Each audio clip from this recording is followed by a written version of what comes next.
Looking back on my competitive career with my horses, especially at the beginning, there are definitely some mistakes that I made. And I mean, I didn't really have anyone to tell me any different. I did not grow up in a horse family. I wasn't training under a trainer or anything like that. But luckily for you guys, I am here to tell you, hey, do not make these mistakes, because if you do not make these mistakes, competing with your horse will be so much better and could potentially, actually scratch that, you will definitely have a way better chance of success if you do not make these mistakes.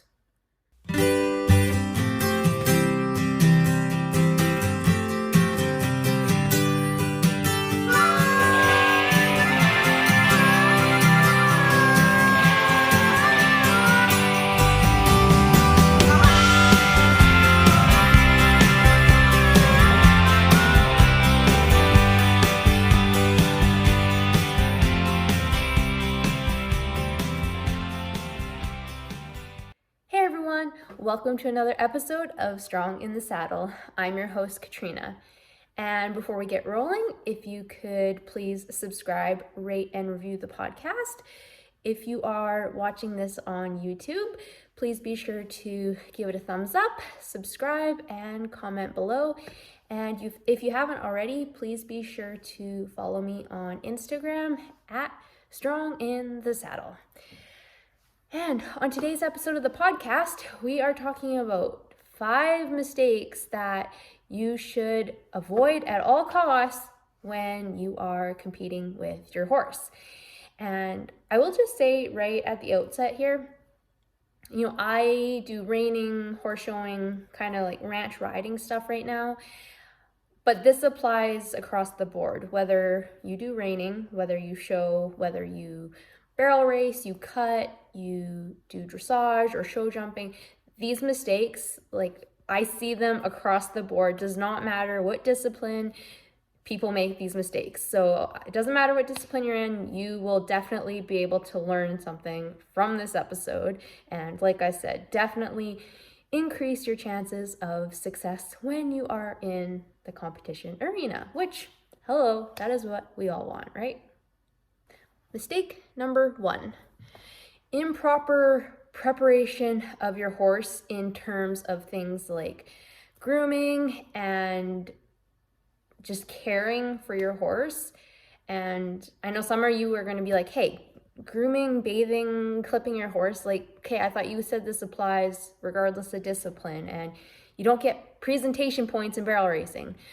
But listen to me for a second here. How do you feel when you are you've been out in the barn doing sweaty work in the middle of July, you're covered in dirt and possibly horse manure, and your hair's all a mess and super greasy, you're all sweaty and sticky? How do you feel? Not great. And the same thing holds true for your horses. The more well cared for, well groomed, and just taken care of your horses are, the better they are going to perform. Whether performing means running really fast, or doing a really good sliding stop, or just listening to you. If they are feeling good because they're taken care of, they are going to perform so much better. Obviously, this definitely translates to the show ring, you're getting judged on appearances. So yes, being very meticulous about how you are grooming and taking care of your horse, and then ultimately presenting that horse. Obviously, the better you are at that, that's going to translate to doing better in the show ring. But doing things like bathing your horse, clipping them, and just overall being very meticulous about taking care of every square inch of their body is really important. You can avoid things like skin irritation. If they're starting to develop some heat because maybe there's something wrong, you're going to notice that right away. And like I said, the better they're taken care of, the better they're going to perform. In the beginning, I definitely did not know this at all. In the beginning, I knew like, okay, you go to a horse show, you should probably bathe your horse and brush them really well. But I didn't have the knowledge of what it really takes to really groom a horse. I had no idea. I thought running a flick brush over them and combing out their mane and tail was sufficient, but really that's not. Like day to day, okay, if you're in a rush, that's fine. But really, I think spending the time and taking care of your horse, making sure they're properly groomed, and really going over their body, making sure they're feeling well, like that is how you're supposed to treat a performance horse. And like I said, when they feel good, they're taken care of, that is going to have direct translation into better performance results.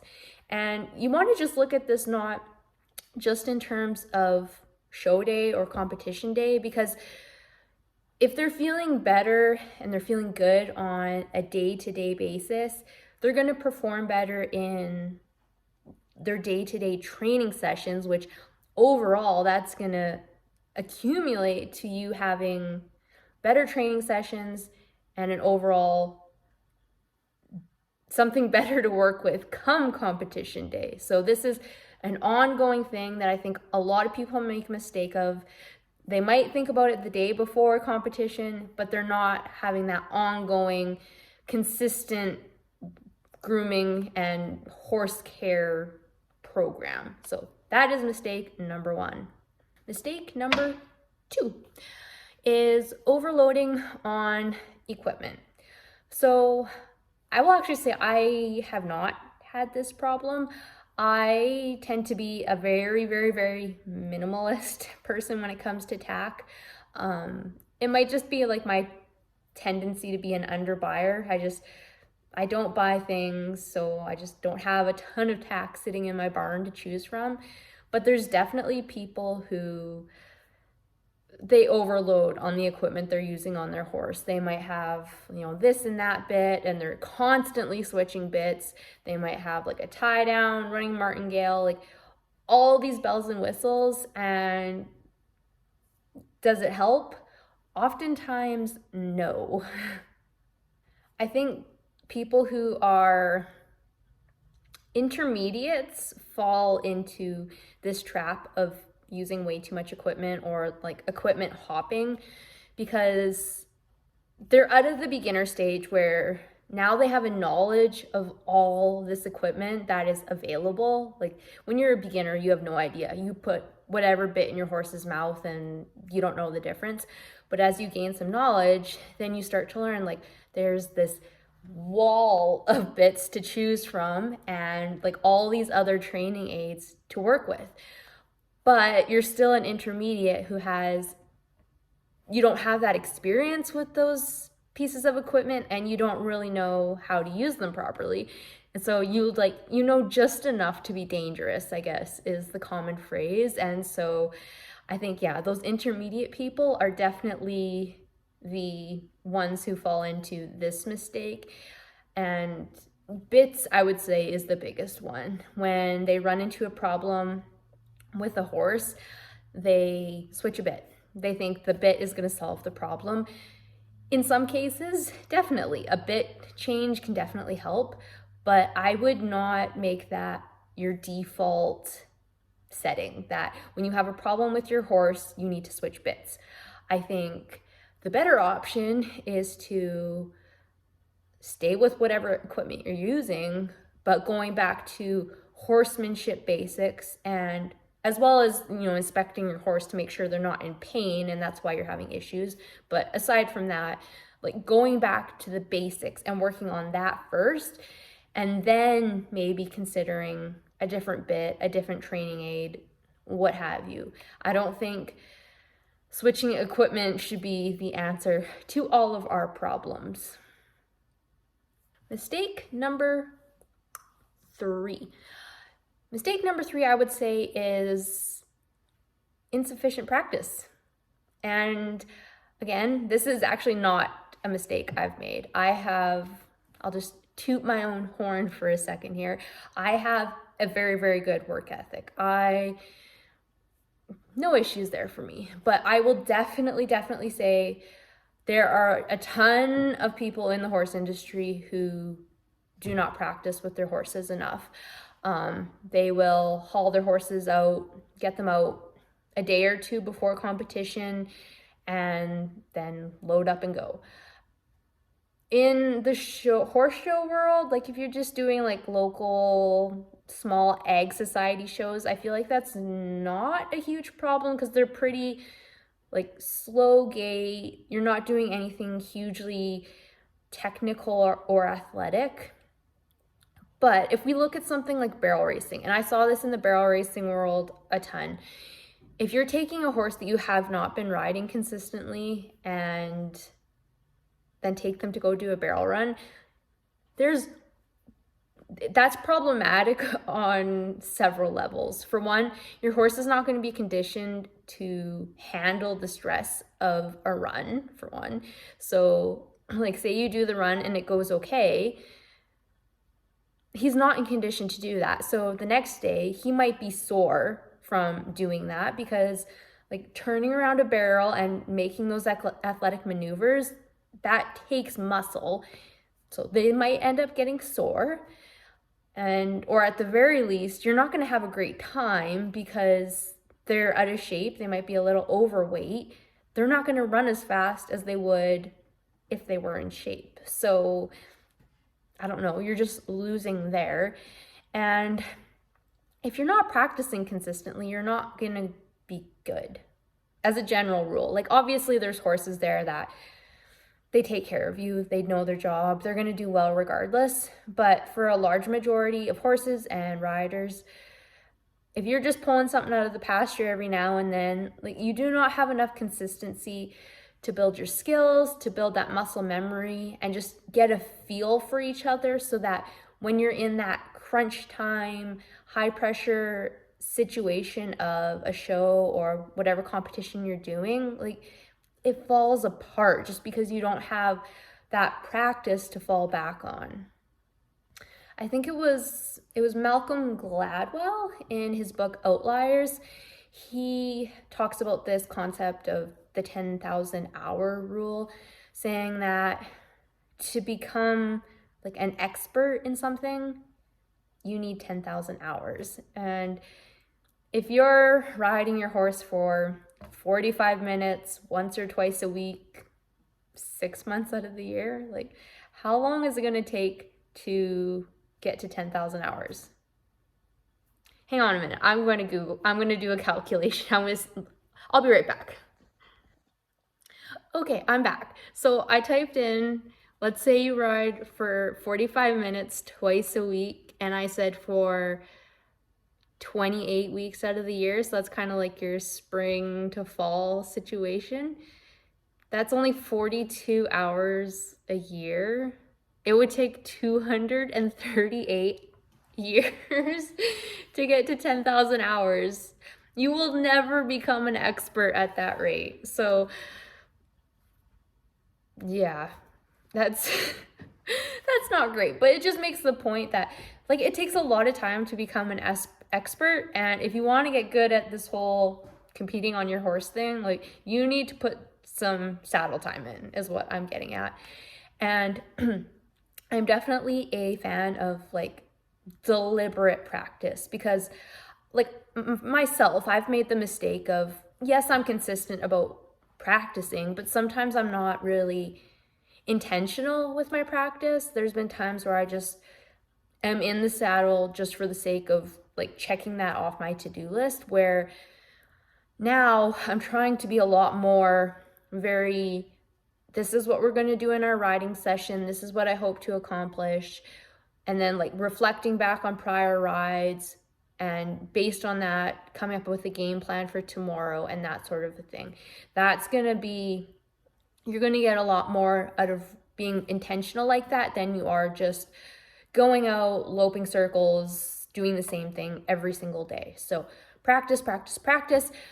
Martha Josie says, perfect practice makes perfect. So like trying to do things as proper as you would want to see them in a competition setting, because I think we tend to ride differently at home than we do in competition. So trying to just be very, very intentional with that practice and being very consistent with it. Mistake number 4 is all about nervousness and anxiety. And if there was one mistake I've made along the way with my horses, this is it. So for those of you who don't know, I have struggled a lot with nervousness and competition anxiety with my horses in the past, especially when I was barrel racing. Like, out of everything to do with being a barrel racer, being a nervous rider and having a really hard time on competition day was the biggest thing that I struggled with. And the biggest mistake I made was not making it a priority to address it. I feel like I kind of was just hitting my head against a wall, doing the same thing over and over again and expecting a different result, but of course always getting the same result because I wasn't trying anything different. Like, out of everything I've done with my horses, this is the biggest mistake that I've made, and it is the biggest contributor to why I did not get further with my barrel racing career than I would have hoped. So there's a lot of ways to deal with nerves, competition anxiety, like all those things.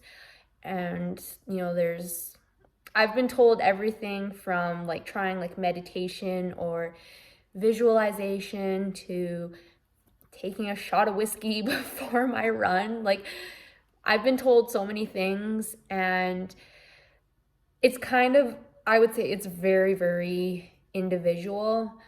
For some people, yeah, taking a shot of whiskey might work. They just need to calm down a little, just take the edge off.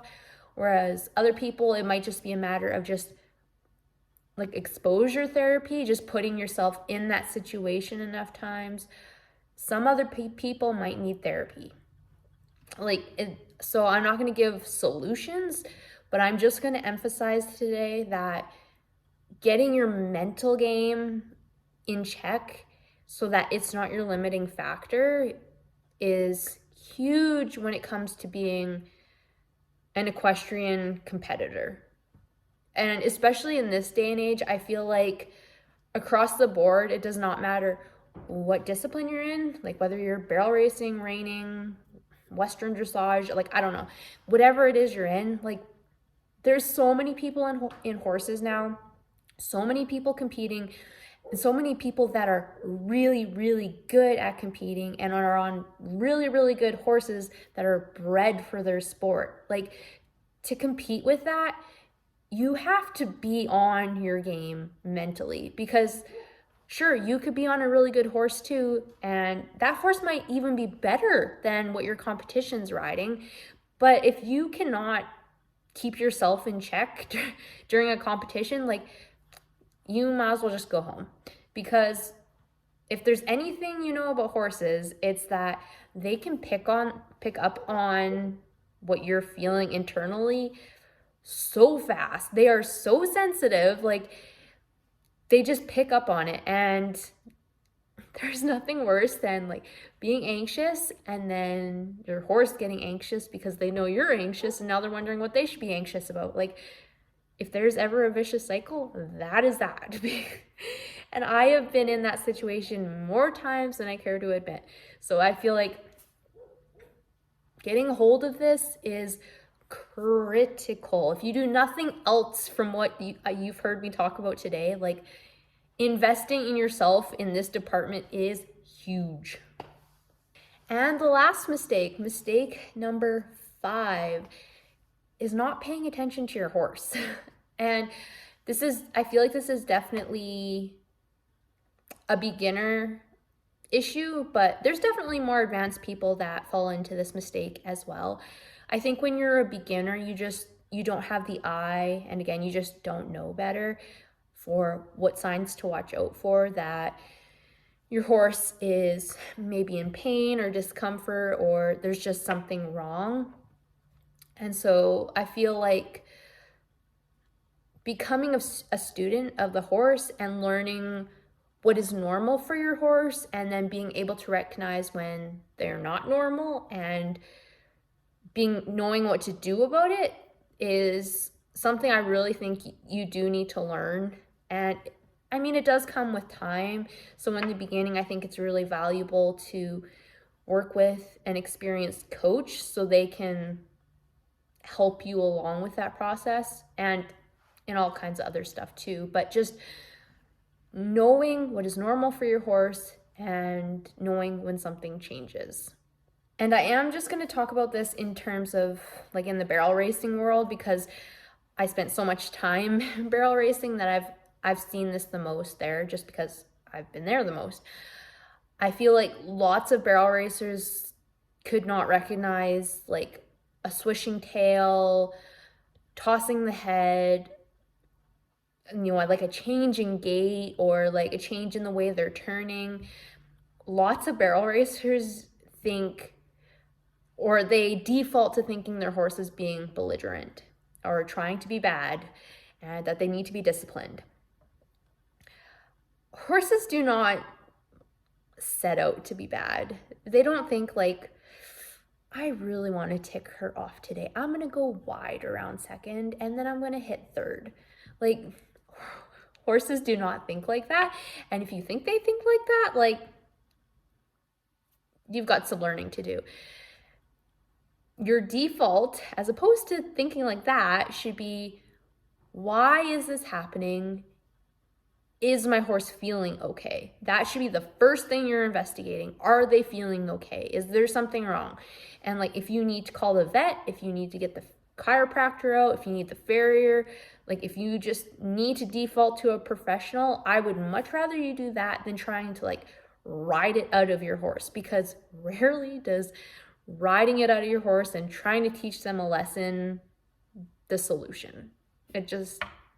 So I really think being very mindful, getting to know your horse. So that goes back to being consistent with being out there, because I feel like if you only see your horse 3 days a week, you're not going to notice those subtle changes that happen from day to day, because you don't know your horse. And so it's very important to be out there every day, again, grooming them from head to toe, knowing every single part of their body, knowing how they travel, knowing how they feel under saddle, knowing how they operate, so that when something does change, you're like, hey, something is up. This is how they usually are. This is what they're doing now.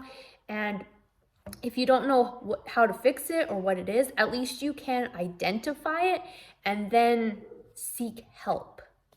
That can sound, maybe to some people, it can sound a little like OCD to like be that hyper aware of your horse and like know absolutely everything. That sounds a little obsessive.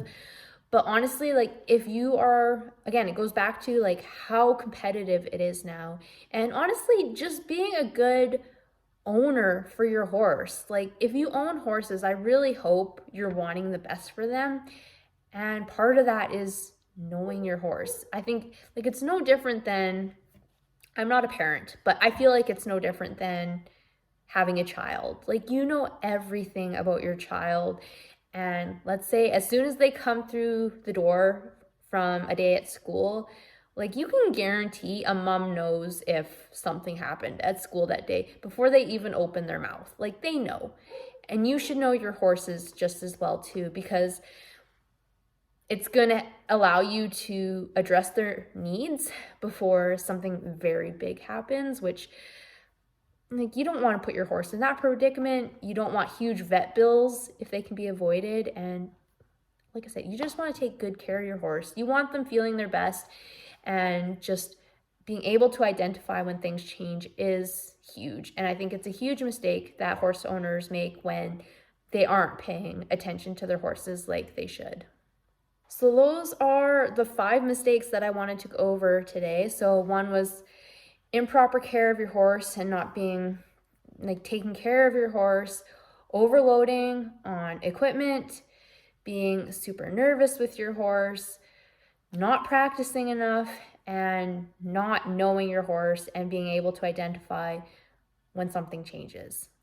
Those are the 5 mistakes I got for you. If you can address all 5 of those, you're going to have a way better relationship with your horse. You're going to have way better practice with your horse. And I can guarantee if you're taking care of all these 5 things, your performance and competition outcomes are going to improve. I can guarantee it. Like, I'm not going to say you're going to go and win the next jackpot or futurity or whatever you're doing, but I really think it'll improve whatever you have going on. So with that, I will end the episode here. I hope you guys enjoyed it. If you did, be sure to like and share with your friends. As I said at the top, be sure to subscribe, rate, and review the podcast. If you're on YouTube, be sure to give it a thumbs up, comment below, and subscribe to my channel. And be sure to follow me on Instagram at Strong in the Saddle. And until next time, it's always a good day to ride.